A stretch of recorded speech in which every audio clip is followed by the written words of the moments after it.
this a little bit more into the picture? Yeah, that's cool right there. There we go. That's cool. Mic check, mic check, mic check, mic check, mic check. And I can rock with it right there.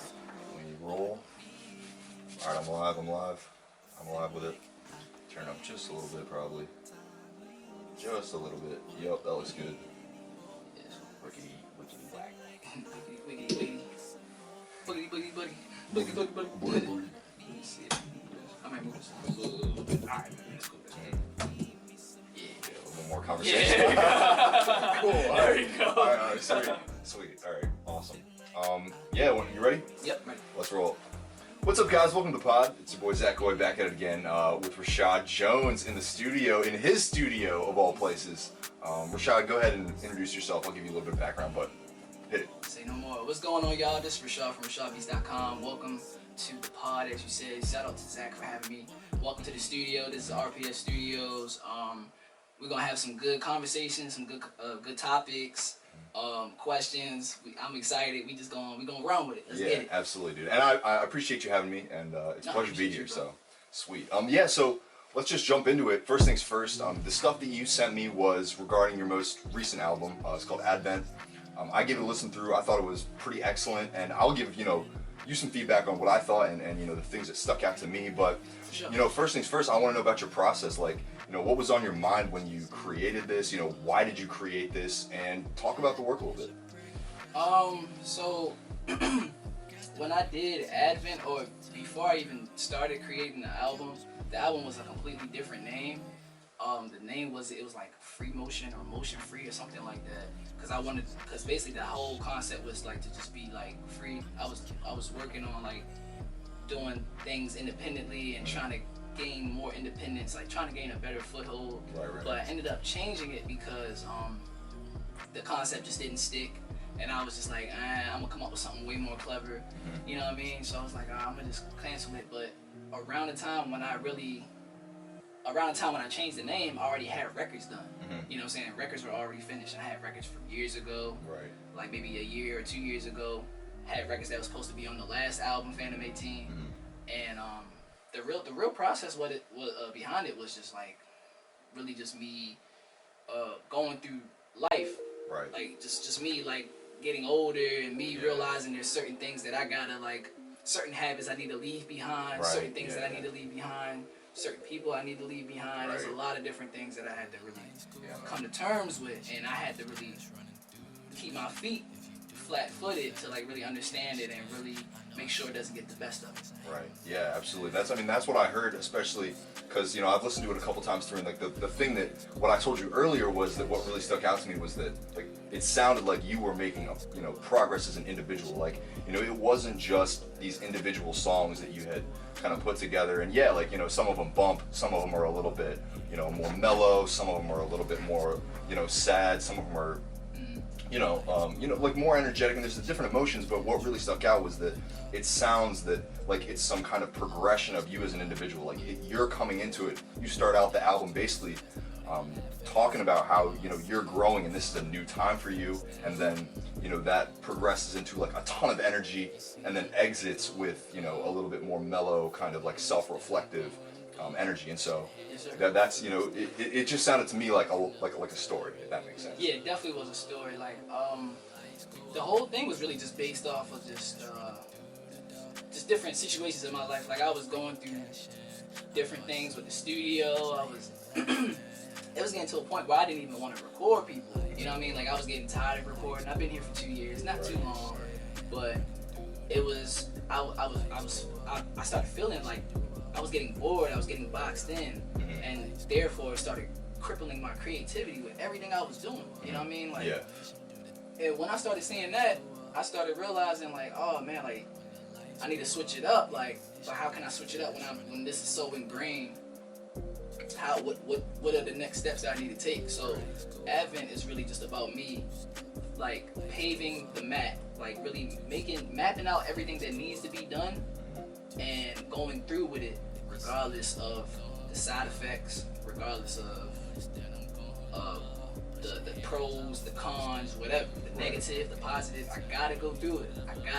And it wasn't gonna stop me, because if I didn't go through it, If I didn't go through it, then I wouldn't have grown. Right. I wouldn't grow. Yeah. So that whole thing, the whole album is just about growth. Yeah. Spiritually, mentally, physically.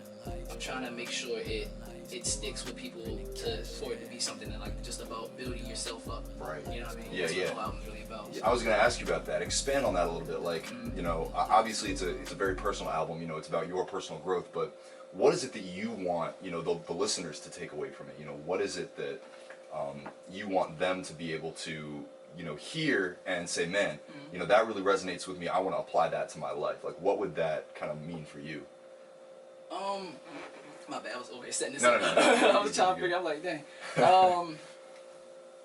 What that means to me, to be honest, like, just to expand upon it, like, I feel like if somebody watches me go through hell, Right. then they'll know there's a heaven. You know what I mean? Right. So you're inspiring. I want to. Right. Yeah, I want to inspire people to just to be themselves. Number one, because all you got is yourself. You can't be nobody else. That's number true. one. Yeah. And number two, I'm inspiring people to go after their dreams, whatever the dream is. Whether it's a rap dream, a football dream, basketball dream. Right. Maybe you want to own houses. Maybe you want to own chains of food stops, like whatever it is. Entrepreneurial, it could be anything. I want people to go for it because you don't want to spend your life doing things you don't want to do just because people want to see you do certain things, whether it be your father, your mother, your aunt, whoever. You know what I mean? You don't want to fall to people's illusions of you. Right. Yeah. This is your life. Exactly. You know what I mean? Yeah. You got to create it. You got to create it from scratch. Right. Yeah, absolutely. You know what I mean? Yeah. Now, and that's another thing I was going to ask you about is like, you know, ever since we were, you know, younger and in high school, like, you know, the first, I remember I remember like the first time that I really met you. You know, we were both running track, and it was like definitely on a whim, you know, because like I could tell that, you know, you and I we ran what did we run? The hurdles, right? Hurdles, yeah. And we were both tracks. Like I sucked. You were a little bit better than I was, but let's be honest, we were bad at that shit. And like, I mean, I just remember that, you know, as we were even in high school, like you were on this entrepreneur stuff. Like you had a YouTube channel, you know, you were making beats, you were producing people. I think you were like an author at that point, even, right? Like you had written some kind of. I did audiobooks. I gotta find them. They should be on one of my laptops. But I did audiobooks, and then I wrote two self-published books, ebooks, two self-published ebooks. Right. The first book is called, I'm trying to remember. It's so long ago. I'm so upset that I can't remember. Oh, no, the first book is called The Hidden Attributes of Self. Right. So that was the very first ebook I made. And around the time I was dealing with these dudes called the Beat Selling Squad. And this is back when I was really in school and stuff. Right. And I was trying to learn how to sell beats. And I was trying to learn how to build my palette up, you know what I mean? Especially with music. Right. So when I linked up with them, they was like, yeah, like we're gonna show you how to sell beats and da-da-da. But the leader, shout out to Beat Selling Squad, by the way, because legendary group, we seen generations come and go, just wanna say that. The leader wasn't really on the same wave. He was more, he got everybody together, but he lost his way. Yeah. But if it wasn't for him, nobody would have been together. You feel what I'm saying? Right. So, to make a long story short, I linked up with these dudes, like my bro LeBron. Shout out to my man Caleb. I ain't talked to him in a couple years. Shout out to him. K Felon. Shout out to K Felon. My brother Dane, big brother. This is like my big brother. He lived in New Jersey. Went to his house and everything. He an older dude too, older gentleman for real. It's my bro Damien. D Beach Pro. That's his producer name. I linked up with all these different dope producers, and they were all older than me, so they was really giving me the game. Right. They was fine in the game. We was the whole thing with the Beat Selling Squad, and then eventually we branched off from the Beat Selling Squad to create what is known as Peak the Industry, which is it was a multi-level media company that gave information to artists, producers, contractors, anything music wise, like giving them the business, like the books. We had books on how to read contracts. We made products. You know what I'm saying? We was doing a lot of just online marketing and all that stuff. So if it wasn't for them, I wouldn't have learned how to do internet marketing. Yeah. You know what I mean? Right. So I started off trying to sell beats, and then it branched off into a whole bunch of different avenues. And then that's when I realized I had like an entrepreneurial bone in my body. Sure. You know what I mean? And I wasn't scared to try new things. Yeah. I wanted to be creative anyway. Right. You know? No, that's awesome. And I'm glad that you brought up the marketing aspect, because that's one thing that, you know, I really look up to a lot, and is that your marketing, especially your online presence, is so diverse. Like you're everywhere. You're very organic with it. You know, like you're not out here creating these call to actions that are like super like in your face. Yeah. You know, and when people get into the whole digital, you know, entrepreneurship, I'd say any kind of entrepreneurship in you know 2020, right? It's very online focused, and Yeah, definitely. the way that you come at that is just very natural. Like you don't come off as like super salesy. You have like this kind of family kind of like cult aspect to you, and like obviously you have a pretty good cult following like around here. You know, a lot of people know about you, a lot of people support you. Yes, sir. But And I appreciate all that too. yeah, for sure. No, and but like the way that you've created that has been something that I feel like a lot of people can look up to, because it is so natural. It is so like it flows so well. So talk a little bit about that. Like, do you have a process, or is it something that just kind of like comes out? You know? To be honest, like, it's like I'll say the process comes after before it comes out. Okay. You know what I'm saying? Like Yeah, I feel yeah. like I imagine it first, and I have such a vivid imagination. Like my character, I always been one to romanticize a lot. Mhm. You know what I mean? And being me, like being the romanticizer, I see a lot of different outcomes. I envision a lot of different outcomes. Like I might envision a good outcome, a bad outcome. I try to envision all possible outcomes first. Yeah. Which can kind of throw me in a frenzy sometimes, because then I'm like, oh, all right, bet. Right. No, I don't want to try that. I want to try point A. Now point A look phony. I'm gonna do B. You know what I mean? Like so it can kind of ping pong me, bounce me back and forth between different options and whatever. Sure. However, the ideas come first. You know what I mean? Like the ideas come first, and then whichever one I feel like I stick with, or whichever one I feel like really works, I'll tap into it as quickly as I possibly can. Because if I don't tap into it quick enough, I know I'm gonna try to do something else. Right. That's just my character. I got a lot of different avenues to do. So it's like if I don't tap into this one quick, it's not gonna be up to par. You know what I mean? Right. So I'd say the process comes after the idea. Like I'll come up with the idea, try to stick it down, try to write it down. I always make sure to write down, especially these days. I always make sure to write everything down. And if you're watching this, please write down your goals and your dreams. Right. Yes. Yes. You Right. you're not gonna regret it. I promise Exactly. you. Exactly. I promise you. If you don't plan to succeed, you plan to fail. Don't plan, you plan to fail. You That's feel me? it. That's So, yeah, like I'll write it down. I'll oversee it, really look at it, try to break it down, and then I'll put the action towards it, which is the actual movement. All right, we got the plan. Now let's try to make this plan work. You know what I mean? Now, with planning, you know, things don't always go as planned, Right. and that's the beauty of it, though. Yeah. That's the beauty of it, and that's really the ecstatic. I think that's what makes me extra ecstatic with it, is because like it may come out way better than I expected, or it may came out worse than I expected. But shit, I didn't expect anything. I just wanted to do it. You know what I mean? So I feel like when you have that freedom in your mind, that creative freedom, you're not gonna be too opposed to the fact if it worked or if it didn't work. Yeah. You know what I mean? You're gonna be like, I like this. They like it, cool. Let's do it again. You know what I'm saying? Let's do it again. Recycle that. Let's do it again. Let's do it again. You know what I mean? But if it doesn't work, you'd be like, all right, what can I do better? Like, let me look at the feedback. What they saying? What's the comments read? What are they saying? And what am I getting? What emails am I getting? Like, what retention am I getting? What's my ROI with whatever investment I just did? Like, did the ROI fail, or did I get something back? You know what I'm saying? Like, you just gotta look at it from every single angle, because if you don't, you're gonna really mislead yourself, and in the process of misleading yourself, you're gonna lose the whole focus. So the whole plan that you've written down, you may just, forget it. Sure. Yeah. Yeah. So talk a little bit about how, because as an entrepreneur, you are somebody that is working from a place of intrinsic motivation, like creative freedom, and that's probably part of why, I would even ask you, like, would you ever consider doing a 9 to 5? But I already know the answer. To that. Yeah, and so, no. but exactly. And so, if I have to, I will. Right. If course. I have to, for sure. We all have to provide for people to some degree, but Compromise ain't bad. exactly. It's gotta be the right compromise. Right. But so talk a little bit about the balance between that intrinsic, creative energy that you're coming at the world with, your own unique story. You have all these gifts to offer that you know about, but at the same time, you have people that you're serving, right? You have your clients, you have your audience, and so how do you kind of find that balance? You know what I'm saying?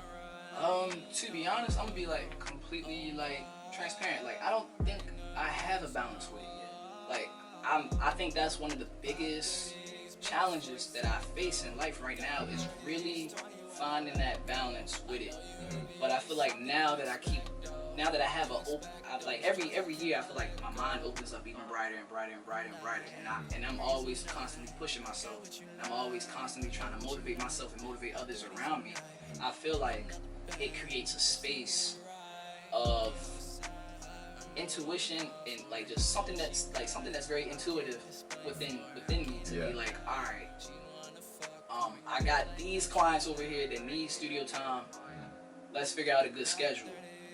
It just really makes me look at things how I never looked at it before to make it easier for me. So I say when I'm serving people, I try to serve as strongly as I possibly can, because if you don't serve strongly, you're better off not serving, because you can serve somebody, you know what I'm saying? Like a person come here and get paid for studio time, whatever. But say like if I'm not in the mood to record, I want to just get the bread and then you know what I mean? Say like if I was in that type of mood, and I've been in that mood before, I'll be honest. I've been in that mood where I'm just like, I don't really feel like doing it, but sometimes you just gotta suck it up, you know what I'm saying? Yeah. But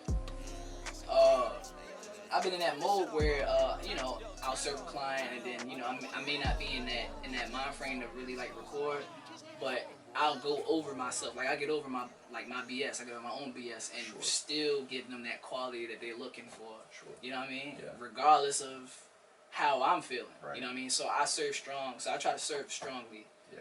Anytime I get, you know what I mean? For sure. But it can also be a double-edged sword too, because a lot of people start demanding more. You got to start meeting those demands more, and it ain't nothing really that doesn't come with time. But you have to, like you said, you got to find that balance. Yeah. If you don't find that balance, you're gonna be unbalanced, and being unbalanced is like just being dead damn near. Yeah, You know what I mean? Because exactly. anything can knock you off. You don't got nothing to stand on. You don't got no leg to stand on when you're unbalanced. You know? Right. Yeah. So I feel like if I continue to serve strongly to others and understand their situations, it'll be much easier for me instead of just got a couple sessions lined up, knock this out. Yeah. And that's it. Right. You know what I mean? Yeah. You know, it's not even like. But that's really how it's been with the studio though. Like sometimes I really just don't want to record. Like I really got to a point where I don't want to engineer. Like, yeah. Why do I feel this way? Right. You know what I mean? Yeah. That's one of the questions I usually ask. Yeah. Talk a little bit about that. I mean, like, what was the progression like for that, and like where are you at now, and how do you manage it even? So I'll start off by saying like I love engineering. I love mixing and mastering. I love making people sound good. Yeah. I love when people walk through the door and they love the vibe of the studio. They just feel like they're at home. Yeah. Some people feel too at home, leave their stuff here. Like some. Yeah, right. Like everybody leaves. Like if anybody come here, everybody has at least left one thing. Yeah, I know. Whether it be a shirt, shoes, camera, glasses, backpack, pillows. Yeah. You know what I'm saying? Hey, I mean, it's got a comfortable environment, like space. Like, it's got that like nice connected atmosphere. So that might be a testament to you, even. Yeah, that's what I'm grateful for that, because a lot of people always love the vibe. You know what I'm saying? Right. And wherever, like, cause I don't even, I don't know none of these people until I speak to them, until they come into the room and we speak and whatever. So you never know what people's mind be on. But when they come here and feel at home, that's great. That means I have a safe haven for people to come and relax and get work done. Sure. And they feel much better. Yeah. Whatever they was going through, they might have been going through some shit coming through the door, but when they came through the door and they see like, oh, this joint kind of cool, and sit down on the sofa, and then they hear they getting to work and they love what they're hearing. Right. I love that. Like it just means like all the work that I've been putting in for so long, it definitely paid off. You know what I'm saying? And it's still being paid off. You know what I mean? And I'm still going to keep working hard to continue to provide that quality and that service. Right. However, sometimes, not sometimes, it got to a point where like I just started like really cringing inward whenever I record. Like I shouldn't have to cringe this hard. Yeah. Yeah. it got to a point where it was just boring to me. Right. I was dealing with clients that I didn't like. I had to cut off clients. Mm-hmm. You know what I'm saying? Sure. And much respect and love to everybody. Mm-hmm. You know what I mean? But there was people that I had to cut off. Yeah. that wasn't serving the studio well. What else? I would say it was just a lot of different situations that kind of like brought it up to this point. Yeah. You know what I mean? Right. That makes So sense. it got to a point where I started getting drained. Yeah. I was feeling sure. drained, and I was, you know what I mean? That's one of the reasons why I did the album too, because I was working on everybody else's projects, and this is something that's been happening in my career for years. This since the start of my career. Right. I've always been a giver, and I've always been someone to always come through for the project or whatever it is. Like, you know what I'm saying? I was working on everybody else's music, and when people was asking me like, "Yo, when you gonna do another album, or when you gonna do something else?" Like, I really ain't really had no answer for them. Right. Even though I knew the answer, like I knew like I was gonna drop something. Yeah. And nobody knew when I dropped the album, you know what I mean? But I knew, you know what I'm saying? I knew like I was gonna do something. But at the time, couldn't really provide a real answer, which was cool because I loved the mystery, helped it, you know what I mean? Yeah. But yeah, it got to points where I just started cringing inwardly every time I recorded, and I started cutting off clients. I started declining sales and recordings, all that stuff. It was just getting to a point where I just was getting tired of it. Yeah. And I mean, what do you see the process being like now? I mean, do you think that you're moving away from the process of recording other people and working as majority a producer for others, or do you feel like that's something that you had a slump and you're kind of getting back into the kick of things? I mean, talk about what you see the future being like for yourself. So for the future, I definitely see myself working more closely. Definitely making more beats for sure. Because I'd much rather make a beat than engineer. Okay. You know what I mean? Yeah. But I say for the future, I'd say I see myself doing a lot more records on my own. Okay. Doing a lot of engineering on my own, like doing a lot of production on my own, wrapping up projects, just kind of like how I did a project. I see a lot of different. I see just me doing what I love to do at my own creative pace. Yeah. With no real overseer besides me being the overseer, and then me inviting other people to come through and get their creative process on things and put them on tracks that I got for them. Right. Like, yo, come through, I got a beat for you. Yeah. Yo, come through, I got a song for you. Yeah. You know what I'm saying? Like, That's I want, you know what I'm saying? I still have people come to me, but I got my own personal space where I can create and be as free as I can. I can see that being me in the future. Like, really just having my own studio, chilling in front, whatever. Got a nice little sofa. It's just me for real. I'm in here cooling. I'm in here making beats till I get tired, or when I get tired, play the game. Play the game, get tired of that, make more beats. Record when I feel like it. It's just the freedom. Like, I'm really looking to find the creative freedom. You know what I mean? Yeah, absolutely. So that's what I can kind of see for the future with that. Yeah. So I would say, even with engineering, I definitely am straying from it. And I've recently been having like help here at the studio, so it's been helping that. Okay. It's been easing that. There you go. You know? Wow, big moves. There you see that's one of the excellent parts about being a master or something, right? Is that you can then train somebody else and you can automate that process. And that's how growth occurs without having to, diminish